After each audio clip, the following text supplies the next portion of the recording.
we are here with Simon Spire, who is about to drop his sophomore album. Why don't you talk a little bit about your journey from New Zealand, where you're originally from, here to New York, and about the process of recording both albums. I know you have one album out already. Yeah. Okay, great. Well, I've been in New York for about 4 or 5 years now, almost 5 years. Time flies. I grew up being a guitarist and wanting to. I was just obsessed with the guitar. I wanted to be a guitarist. Then I eventually became more interested in songwriting and poetry and communicating in that sense. So I pursued music for a while in New Zealand, and then I had the good fortune of coming into contact with Nedra Carroll, who managed her daughter Jules' music career for quite a long time. And she kind of became a mentor to me in the States in music, and so I had the opportunity to relocate. This is really New York. New York, yeah. In case there was any doubt. So I had the opportunity to relocate to the States, to LA, and I recorded my first album in Arizona, in Sedona, Arizona. Well, I recorded a couple of albums. My first official album was in Sedona, Arizona, then released that in New Zealand, released it over here in the States, and then more recently I recorded the second album, 4 Letter Words, in New York. I pretty much wrote the whole album in New York too, and I released it in New Zealand, and now the big release in the States is coming up, so I'm very excited about with a new single and new video and everything. Yeah, now are you marketed differently in New Zealand than you are here? Like, is there a different type of fan base in New Zealand than here? That's interesting, yeah, it is different. It's a different, I mean, I hate to label myself and box myself in, but in New Zealand, because it's such a smaller market, it's a much more cohesive kind of industry. It's still more controlled in a sense, easier to get a handle on. So over there, it's been more about mainstream radio play and commercial radio play and more commercial outlets and that kind of thing, because it's a smaller industry. And so that reaches a wider demographic, I find. I think it reaches, it stretches right into adults, and rather than being focused on the younger demographic. Over here, I've been really excited to reach a younger demographic, which it was harder for me to reach in New Zealand for some reason. So, but with things like, there's a TV network here called Channel 1 Networks, it's a high school TV network, and Hollister does a lot of music promotion and that kind of thing. That's enabled me to reach a younger demographic over in the States. Now, for you, that's got to be challenging because your music has to appeal to a wide spectrum. So how do you tackle the songwriting in that aspect, where you make that music appealing to all age ranges? Right. Yeah. I mean, it's not something I do consciously, because I just want the music to be the most direct expression of whatever, or whatever I feel drawn to write about. But I think it has naturally happened in the sense that my musical aesthetic is naturally like a kind of like colorful, kind of like vibrant music. And so when I'm in the studio, I like to create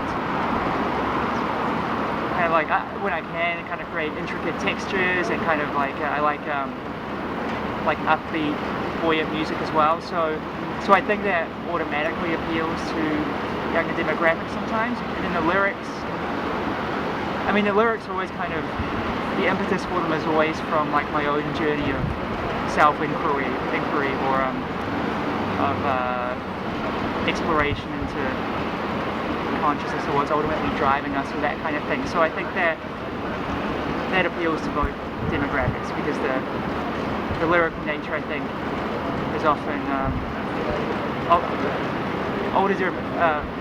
older, more adult demographics usually connect with that more, I think. The lyrics, but the music, I think, has a broader appeal. And now, when did you first realize that you could do this professionally? I think I'm still trying to realize that. I'm always exploring that question. I think when I was at college in New Zealand, I think that's when I really felt like I wanted to make a decision between doing something more reliable and conventional and pursuing this journey of music, which meant so much to me on so many different levels. And that's when I really committed to it and made that decision. And I think then working with Kinector over here, gradually things started to develop. Then coming to New York again, it's just been a completely different environment and different leg of the journey. How did you handle that coming from New Zealand? Did you come on your own? Did you have family come with you? I had some family living in LA for a short time, so when I first moved to LA, that was a nice buffer for me. Yeah. Coming to New York was something I did on my own, but then again Nature was still mentoring me, so I still had that help and support and in contact with people here, so that was great. But coming to New York was probably the most mind-blowing, exciting part of it, because it was just so different and so it was a completely different world, and felt like I was like thrown in the middle of it all, which was really cool. But and then other parts of it kind of surface after a while too. Right. Now talk about your second album. What is the music going to be like, and what can your fans expect? Right. It's well, I called it 4-letter words because to me that kind of points to the juxtaposition of both the profound and the profane in the human experience. So we've got the typical 4-letter words, and then also others such as life, love, and live. So and I think the journey of self-inquiry is kind of about you kind of encounter both sides of that spectrum, and it's about this exploration of fullness and both human potential and the human mess. So that's kind of where the songs come from. I recorded it with two producers named Rich Mercurio and Lee Nadell here in New York, and it was a very interesting, fertile process. It was like the three of us, the three boys in the studio, actually not too far from here, probably just a few blocks from here. The three of us were in the studio underground, like all day and all night kind of thing, just working on this album, which was it was a really intense experience. So out of that came, the vision I had for it was something that was kind of vibrant and beat driven and something that could capture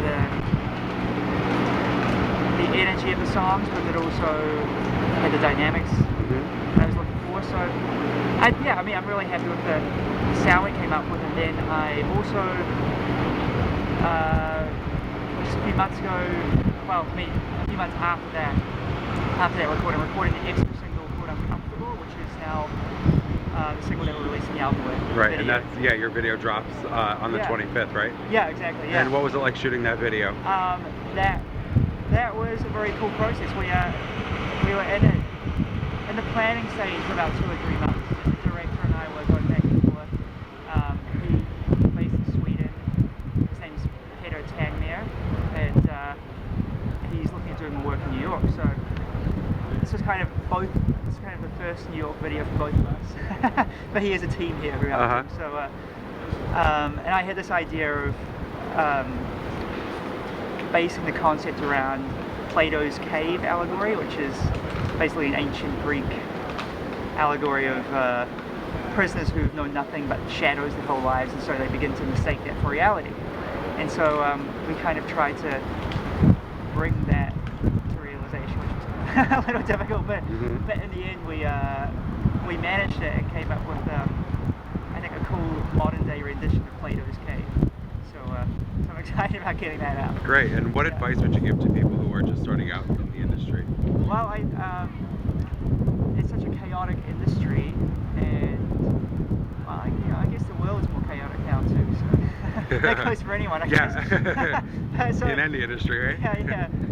So in that sense, I think the best advice I could ever give, and that I wish I had heard more of, is to not waste time trying to get things perfect, and stay in the excitement and the energy of it, of what you're doing. Always just follow that, let that be your guide, rather than adhere to some rigid idea of how things should be, or how people say it works. It's always good to get as much advice as you can, but in the end, you're going to get a lot of conflicting advice anyway. So I think like the real barometer and the real guide for anyone creating anything in today's world is to simply follow the excitement and follow the energy of it and the inspiration. Great. Yep. Best of luck on the second album. Thanks so much, Brian. Thank you.